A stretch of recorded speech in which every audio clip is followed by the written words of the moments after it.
In 1994, an Israeli terrorist entered the holy Ibrahimi Mosque in the city of al-Khalil, also known as Hebron, in the occupied territories. The terrorist, who was also an Israeli settler, opened fire without mercy on Palestinian worshippers, killing dozens, some as young as 12 years old. Today, Tel Aviv, under the pretext of the coronavirus, has closed the doors of this Palestinian mosque. A move that Palestinians say is aimed at seizing the holy site itself. Welcome to Palestine Files. I'm your host, Wissam Bahrani. On this episode, we're going to focus on a number of aspects regarding this strategic mosque compound and how we got from that unforgettable, internationally condemned racist act of terror, the massacre 26 years ago, to where we are today.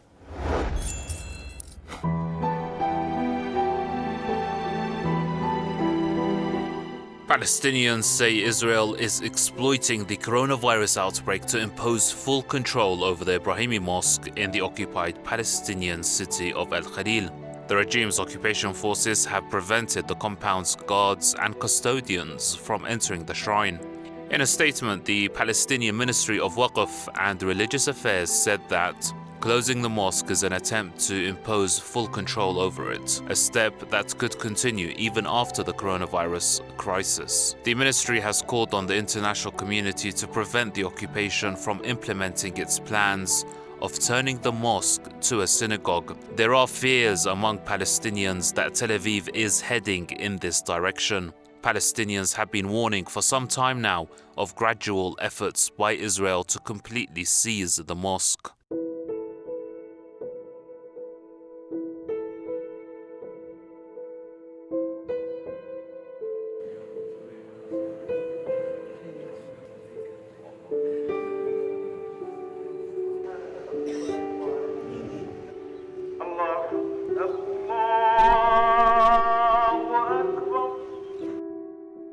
The ministry says measures taken by Israeli forces have been provocative.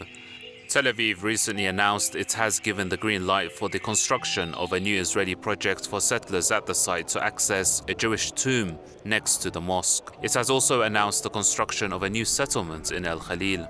The projects ultimately mean the confiscation of Palestinian land in the area and Palestinian access to the mosque itself. Israeli Prime Minister Benjamin Netanyahu has also made a controversial visit to an Israeli settlement in the area. Around 1,000 heavily guarded settlers live among 200,000 Palestinians in Hebron.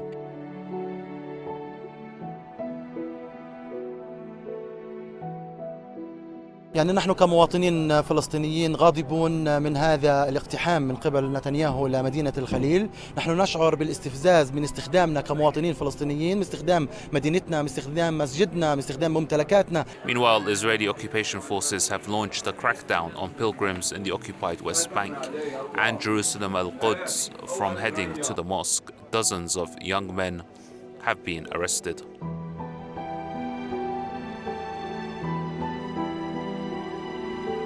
نتنياهو يا جبل، نتنياهو يا جبل، الخليل ما بتنهان، الخليل ما بتنهان.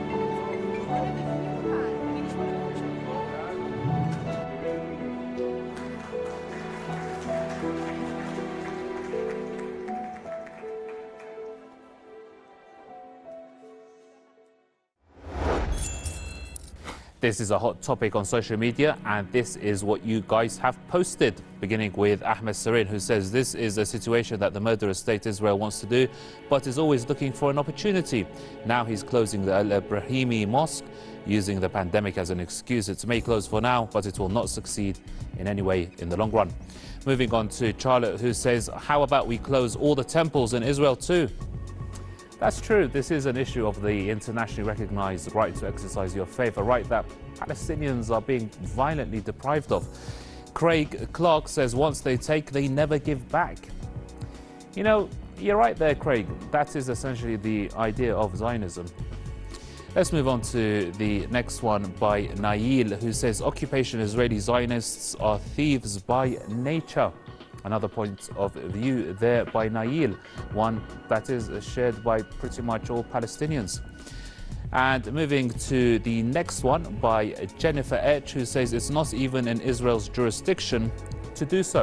No, it's not, Jennifer, but Tel Aviv has been known to bend its own rules, if it's had any in the first place, that is. Let's move on to Gnan01, who says the ethnic cleansing and genocide of the Palestinians continues daily by the Israeli Zionists, terrorists. Indeed it does, indeed it does. Well, that gives you an idea of the reaction on social media. But I can hear you there asking, what about the Palestinians themselves? What do they make of this travesty? We're going to find out right now. Our team has been on the ground speaking to them.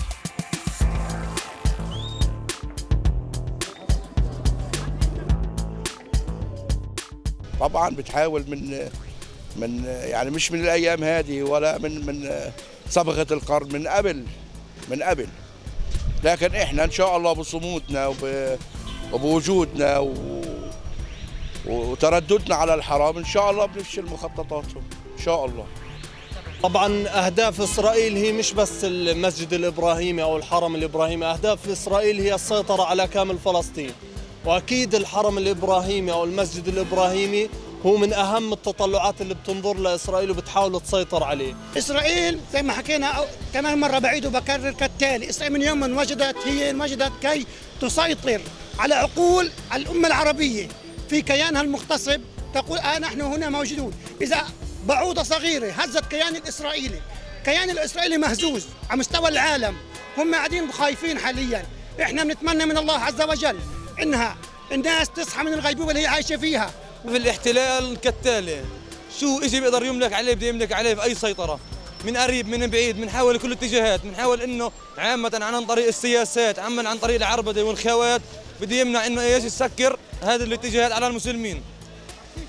يا أخي كونه على الكل، يعني بدي أسألك سؤال، خلينا نحكيش بالسياسة برضه، الجثماء الشهداء اللي هيملأ الأذان في الثلاجات حجزتهم، ليش حجزتهم؟ أنا ابني له هقتل سنة و4 أشهر محجوز في ثلاجات الاحتلال، ولا يعني حياته من تنادي. ما فيش، هم بيحاولوا إنهم يرهبوا الشعب ويسووا للشعب إنه يعني إحنا مسيطرين على كل شيء وبإيدهم اللي كل شيء. Let's put things into perspective here for a moment. Israel is imposing its control over the Ibrahimi Mosque in light of the coronavirus pandemic. Now, the Palestinians say that Tel Aviv is using the coronavirus for malicious intentions against them, as Israel is the occupying power here. The Palestinians are warning of a gradual seizure of the mosque and its compounds by the regime. Now, mind you, and this is important, international organizations such as UNESCO recognize the Ibrahimi Mosque as a Palestinian site, not an Israeli one, a Palestinian one. With that in mind, the story has made headlines around the world. Let's see what some of those reports have said.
Khalid Hijazi is a Palestinian activist with Al-Awda, the Palestinian Right to Return Coalition. Mr. Hijazi, welcome. Is Israel opening up another front against the Palestinians here with the holy sites? You know, The Ibrahimi Mosque is regarded by Muslims as the fourth holiest site for all the Muslims in the world. And native Palestinians have serviced and guarded this mosque for the past 1,000 years.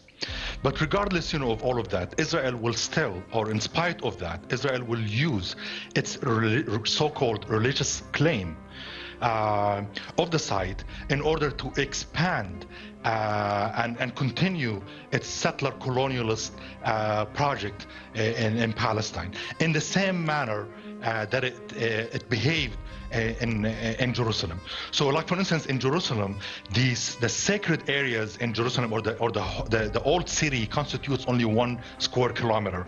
Yet Israel, under the pretext or to justify its religious claim inside Jerusalem, has managed throughout the past 71 years in expropriating massive amounts of land in and around the city of Jerusalem, to a point where 1/3 of the West Bank now has been annexed into the city of Jerusalem. In the same manner, Israel could use the Ibrahimi Mosque as a reason for its religious purposes in order to annex and expropriate more Palestinian land around the sacred site. Okay, now Israel recently announced that its plans to settle more settlers in al-Khalil. Is Tel Aviv trying to get rid of the indigenous Palestinians here, the indigenous Palestinian residents of the city? For sure. Menachem Begin, a former prime minister of Israel in the 1970s, one of his visions were to have a very small minority of Palestinians and a very small piece of land. Basically, this coincides with the essential goal of Israel in basically usurping most of the land in Palestine. Now, for the case of al-Khalil, Hebron, there are 400 Israeli settlers, and these 400 settlers require Israel to employ a whole army of soldiers in order to provide security for these illegal settlers. Now, having multiplying or adding more settlers will require more soldiers, will require more checkpoints, more restrictions, a more curfew, and all of this will help or will serve in breaking the sinews of the Palestinian society and Palestinian economy. Great. Thank you very much for that. Khalid Hijazi, a Palestinian activist. Thank you very much for joining this episode of Palestine Files. Dear viewers, we're going to take a short break, but don't go anywhere, because we'll be right back with the second half of the show.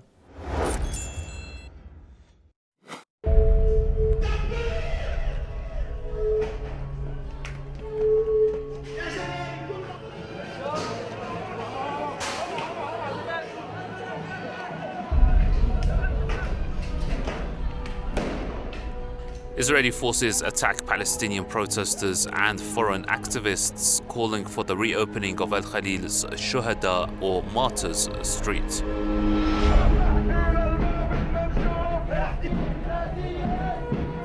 Tel Aviv unilaterally closed the once bustling road in 1994. The same year, an Israeli settler entered the mosque and opened fire on worshippers, killing dozens. The act of terror still sends shockwaves across the occupied territories today.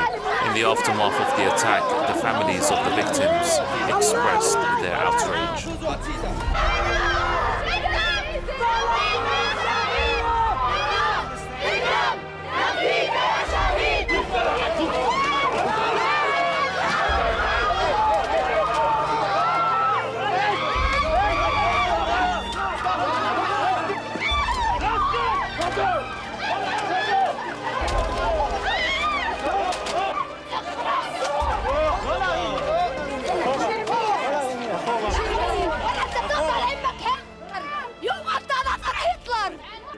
Adil, a survivor of the massacre, recounts the events of that day. أذكر من المجزرة قبل 20 عام أن المستوطن باروك جولدشتاين دخل من هذا الباب ويسمى باب الإسحاقية، ثم انتقل إلى هذا المكان أمام اليوسفية وأطلق رشاش حقده على المصلين والركع السجود.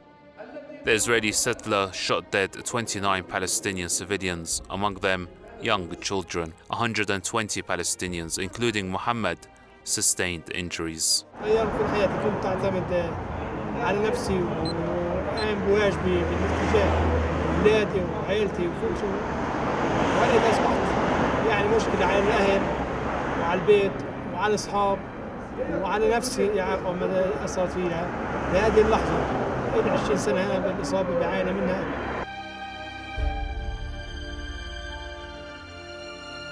لا يمكن في يوم من الأيام أن ننسى هذه المجزرة، فكل سنة تمر علينا الذكرى الميلادية والذكرى الهجرية.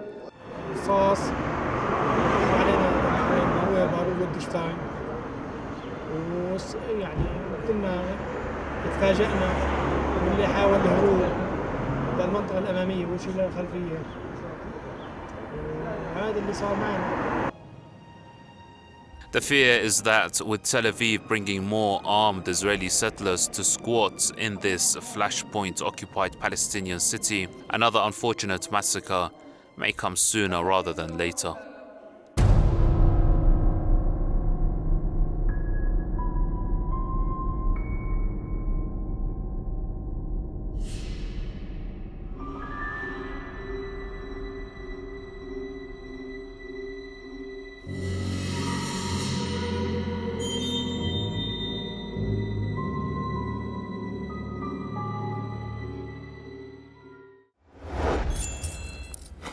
Charlotte Cates is the international coordinator of Samidun, Palestinian Prisoner Solidarity Network, an international network of activists that work to support rights and freedom for Palestinian political prisoners. Ms. Cates, welcome. Now, the massacre of Palestinians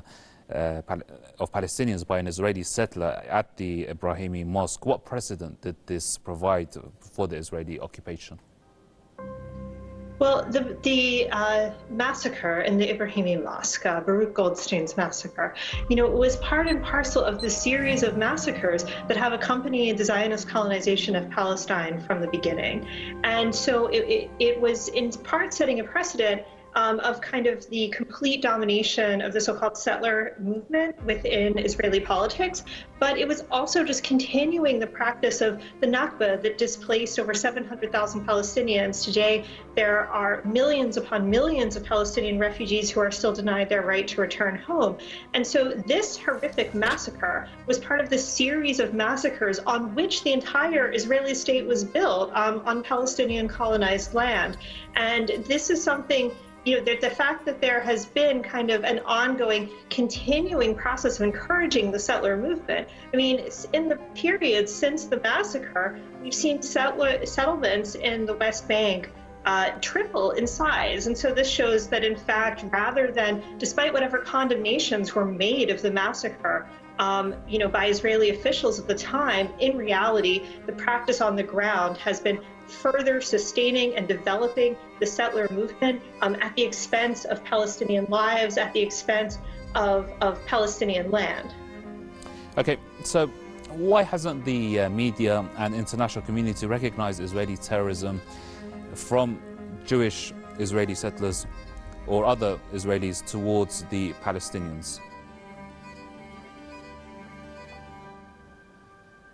I mean, in the world today, the leading perpetrator of terror against the peoples of the world is the United States government, backing up its smaller perpetrators of terror everywhere. Obviously, first and foremost, the Israeli state, which has pursued a continual policy of terror, elimination, war crimes, crimes against humanity, and really an attempted genocide against the Palestinian population for over 70 years. The fact is that those who are those forces and those powers, the imperialist forces, those who are, kind of determining the future of the world due to their military and economic might, again, first and foremost, the United States and its right-wing allies, especially those in the Israeli occupation, are defining, who is considered a terrorist. And of course, we all say that one man's terrorist is another person's freedom fighter. And the reality is that the perpetrators of terror are those who are creating anti-terror laws and lists of terrorists. And it requires a real popular movement, a real social movement to build the campaign, to boycott Israel, to hold Israel accountable on a grassroots level if it will not be held accountable by major institutions, and also to support the legal efforts that are taking place, Palestinians' efforts to bring Israeli officials before the International Criminal Court to expose the reality of the ongoing terror being committed against the Palestinian people and Palestinian civilians for over 70 years inside occupied Palestine. Ms. Case, thank you very much for your contribution to Palestine Files. Charlotte Case there, International Coordinator of the El Samidoun Palestinian Prisoner Solidarity Network. Now, we sat down with Imad Abu Shamsiya, a Palestinian activist, for his take on all this. يعني الاحتلال منذ المجزرة بعد عام 1994 تحديدا بعد المجزرة الاحتلال يحاول السيطرة الكاملة على الحرم الإبراهيمي، وهذا تمثل بالإغلاقات المستمرة على الحرم الإبراهيمي ومنع الأذان، وأيضا عشرات الحواجز التي تحيط بالحرم الإبراهيمي الشريف، وأيضا سياسة الاحتلال في التنكيل في المواطن، ويعني تحديدا الذي يؤم للصلاة بالحرم الإبراهيمي الشريف.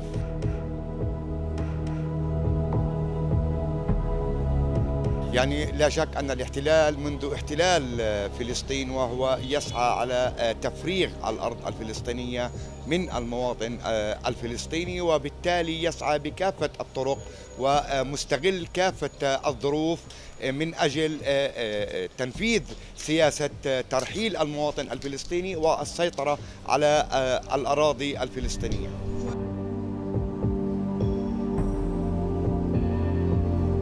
هدف واضح جدا هي السيطرة الكاملة على مدينة الخليل. الآن الاحتلال يسيطر حسب اتفاقية الخليل الظالمة ما بين اتش 1 و اتش 2، وهو الآن يحاول توسيع هذه المنطقة للسيطرة والمزيد من فرض الهيمنة الاحتلالية على مدينة الخليل.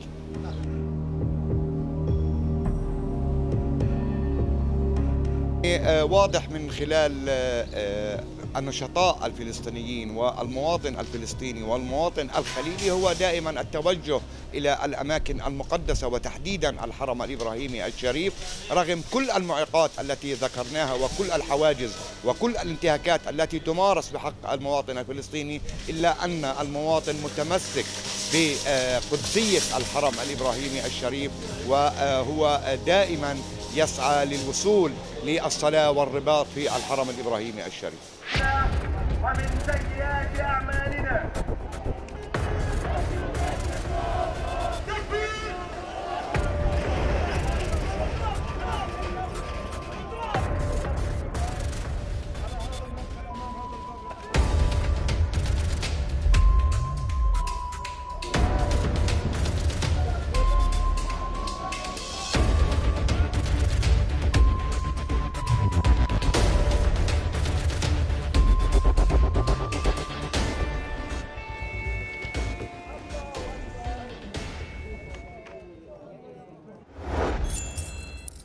According to many, the massacre of the Ibrahimi Mosque 26 years ago was not individual madness, as some have claimed. Analysts say it laid the stepping stone for modern-day aggression by Israeli settlers backed by the Israeli regime against the Palestinians.